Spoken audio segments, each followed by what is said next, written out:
My dad tricked me into flying home just to babysit my sister's kids while they vacationed, so I smiled and gave them a lesson they won't forget. I'm a 34-year-old male, grew up in Portland, and work in tech sales. I've always been the family backup. My dad, a 59-year-old male, is the type who thinks yelling equals leadership. My mom, a 56-year-old female, is the perpetual peacekeeper who never stands up to him.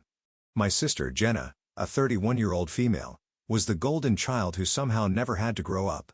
She could bat her eyelashes and get out of chores while I was mowing lawns in the rain. When our parents got screwed in the 2009 housing crash, I was starting my career at a mid-sized tech company, selling software solutions to healthcare providers. The pay wasn't great, but it was stable. I was sharing an apartment with 2 other guys and trying to pay down my student loans. Then came the call from my dad saying they might lose the house. It started small, just helping with groceries or bills when they were short of $100 here, covering the electric bill there. No big deal, right?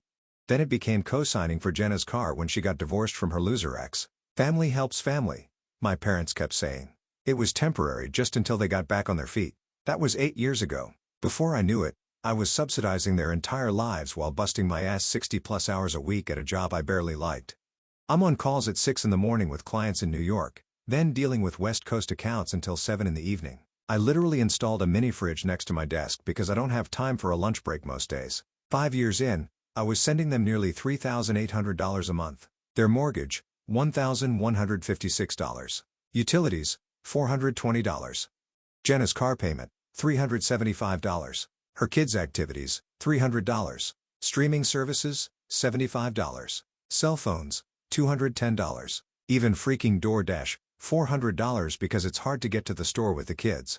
Meanwhile, I was living in a 1-bedroom apartment in Miami, sharing walls with college kids because it's what I could afford while bankrolling their lives in Portland. I tried bringing it up a few times. I asked my dad if he'd looked for work. He'd go off about his back problems and how nobody wants to hire someone his age. I asked my mom if she could pick up some part-time hours somewhere. She'd tear up and say she needed to be available for Jenna's kids. I asked Jenna about jobs, and she'd talk about how hard it is to find childcare even though our parents live with her. Jenna's parenting is a freaking joke. She's got the attention span of a goldfish with ADHD when it comes to her kids.